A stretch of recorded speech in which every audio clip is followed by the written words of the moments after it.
Je suis artiste plasticienne, ça veut dire que je ne travaille pas dans la matière plastique, mais que je travaille autour des arts plastiques, dans tout domaine, c'est-à-dire que je suis assez touche à tout, donc je fais de la peinture, de la sculpture, des installations, j'ai travaillé dans le théâtre, programme assez vaste, mais dont le sujet est principalement l'humain.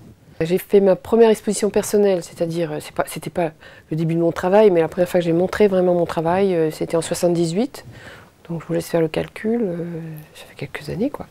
À la Galerie Jade à Colmar, où j'ai eu la chance de rencontrer Édouard Yeglé, qui a été vraiment quelqu'un qui a été très important pour le démarrage de mon travail, avec qui j'ai fait plusieurs expos. Et depuis, je crois que je n'ai jamais arrêté. Je crois qu'en fait, être artiste, c'est plus un état qu'un métier. Voilà, je ne me pose plus la question. Je sais que j'ai envie de continuer jusqu'au bout, quoi. Voilà. Après, il y a des moments où on est plus axé sur un travail théâtral, d'autres plus dans la gravure ou la peinture, etc. Mais c'est un cheminement qui est complet en réalité, quoi. J'ai été à l'école des Beaux-Arts de Mulhouse il y a fort longtemps, où on m'avait classée dans les élèves plutôt destinés au dessin textile. Donc c'est une formation très spécifique et pas du tout vers les arts plastiques, mais finalement c'était pas ma voie, j'y ai travaillé un tout petit moment et puis ensuite j'ai travaillé. Je crois que l'essentiel de la formation c'est vraiment le travail, c'est de regarder des choses, d'échanger avec d'autres et de travailler. À l'origine, c'était plutôt la peinture. Peinture et dessin, mais très vite, même dans les premières expositions, il y a eu un peu de sculpture. Et ensuite, la sculpture a pris plus d'importance. Je travaille dans différents matériaux. Ça peut être la terre cuite, ça peut être le béton, ça peut être des résines, le papier aussi. J'ai d'ailleurs mis au point une technique de sculpture assez grande, mais légère, dans une technique de papier avec de la cire et tout ça, pour laquelle j'avais obtenu une bourse il y a quelques années. Et puis ensuite, il y a eu le théâtre. Une rencontre importante dans ma vie, c'était celle d'Anne Monteil-Boer, qui était metteur en scène et comédienne, et avec qui j'ai fait plusieurs scénographies de spectacles. Qu'est-ce qu'il y a eu ensuite? Les installations. De ce travail théâtral découlait la mise en espace et en forme de mon propre travail. Au travers de thèmes que j'aime bien développer. J'adore ça d'ailleurs quand il y a un thème, c'est de vivre avec un moment, de faire des salles des ventes, de chercher des objets qui vont compléter ce travail. Et puis évidemment de travailler de façon plastique sur ces thèmes-là. Alors est-ce que j'ai des influences dans mon travail? Je crois qu'on en a tous, et heureusement, parce qu'on n'invente rien, c'est pas moi qui l'ai dit, et tout le monde le sait. Alors les influences, bien sûr, il y a des écoles, des familles, je dirais, plutôt que d'écoles, comme peut-être les expressionnistes allemands, autrichiens. Bon, je ne vais pas commencer à citer des noms, parce qu'il y en a beaucoup, mais je peux en citer quand même. Bon, il y a aussi Bacon, que j'aime en tant que peintre, plus récemment Lucienne Freud, dont j'ai vu une très belle exposition à Paris récemment. Mais je crois que mon école, c'est aussi, enfin mon influence, c'est aussi les gens, quoi. C'est les gens que je croise, c'est des images qui nous imprègnent malgré nous et qu'on restitue à un moment donné de façon presque inconsciente. Il y a toujours forcément un côté autobiographique, mais je pense que c'est simplement des lunettes un peu particulières qu'on porte sur le monde. Et voilà, l'inspiration et les influences viennent beaucoup de là, enfin pour ma part en tout cas, puisque je travaille sur l'humain. Donc, alors je dois dire que j'ai aussi travaillé, et je travaille encore dans des milieux fragiles, par exemple avec des personnes en prison ou des personnes âgées en maison de retraite, des enfants handicapés. Et tout ça nourrit aussi mon travail, quoi. C'est-à-dire que quand on parle de l'humain, on ne peut pas faire l'économie de ces domaines-là qui sont complètement dans la vie aussi. Pourquoi le thème de l'humain? Ça s'est imposé à moi.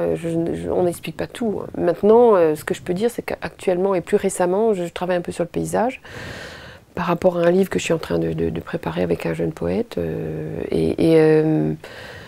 Je me dis que l'humain y est aussi, en fait.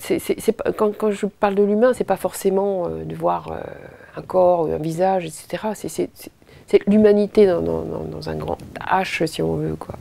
Donc voilà, c'est ce qui me touche. Après, pourquoi j'aime aller vers ces milieux fragiles? Je pense que c'est réellement un échange, quoi. C'est-à-dire que on donne, mais on reçoit beaucoup. Et moi, je suis très touchée par ce monde-là, oui. Mais pas uniquement. Je vais aussi de temps en temps travailler avec des petits-enfants et c'est plein de fraîcheur et plein de poésie. Un jour, par exemple, il n'y a pas très longtemps, dans une école, il y a un enfant qui m'attendait dans la cour qui me dit « C'est vous l'artiste du Pérou ?» Alors je lui dis « Oui ». Il me dit à la fin de la séance, vous êtes bien comme artiste. Je trouve ça vraiment mignon, quoi. Mais le milieu fragile, ou peut-être comment dire, je cherche les mots là, un peu malade, quelquefois les cabossés de la vie, ça m'a toujours intéressé. Peut-être aussi par rapport à un passé que j'ai vécu, où j'ai passé un moment à l'hôpital, etc. C'est peut-être ça qui m'a ouvert vers ce monde-là, mais voilà, quoi. Je ne comprends pas qu'on puisse ne pas avoir envie d'ouvrir les yeux là-dessus, quoi. J'aime bien toucher à toutes les techniques. Alors je vous donne un exemple. Bon, il y a les aquarelles, mais que je traite quelquefois sur des tout petits formats ou aussi sur des grandes aquarelles d'1,20 m, etc. Voilà. Il y a une ampleur du geste et quelque chose de spontané qu'on n'a peut-être pas dans les autres techniques, mais je travaille aussi l'acrylique, l'huile, souvent les deux en association. Un travail a commencé à l'acrylique parce que ça sèche plus vite et on le termine à l'huile. J'aime bien aussi maroufler, c'est-à-dire coller des matières sur des peintures et retravailler par-dessus, ce qu'on appelle technique mixte. Quant à la sculpture, c'est la même chose. Je n'ai pas envie de me cantonner à la terre ou au papier, mais j'ai envie d'explorer un peu toutes les pistes parce que tout est passionnant et qu'on aimerait avoir 4 vies ou 5 ou 6 pour explorer un petit peu tout ça, quoi. Il est vrai que le travail déborde complètement sur le privé, quoi. C'est-à-dire qu'il n'y a plus Bon, il y a la partie atelier, mais il y en a partout et il y a beaucoup d'objets qu'on retrouve, que ce soit dans la cuisine. Il y a par exemple un petit panneau est marqué le boudoir d'Irma. Ce sont des petits restes d'installations que j'ai pu faire ici ou là et dont je n'arrive pas à me défaire parce qu'il y a un côté affectif. Une chose qui me paraît importante aussi et importante à relever, c'est que l'artiste n'est pas forcément quelqu'un dans sa tour d'ivoire qui vit en isolé et qui ne regarde que son propre chemin. Je crois que l'échange avec les autres artistes, que ce soit dans tout domaine, musical, poétique, art plastique et tout ça est très importante et nous nourrit aussi énormément. Alors la question du message, est-ce qu'il y a un message dans le travail ? Oui, certes. C'est-à-dire, moi j'ai envie de communiquer l'amour de la vie que je peux avoir, mais aussi la tendresse, l'indulgence aussi. Ce qui m'intéresse par exemple, c'est pas les corbeaux, je parle pas de corbeaux, hein, je parle des corps idéalisés ou des visages.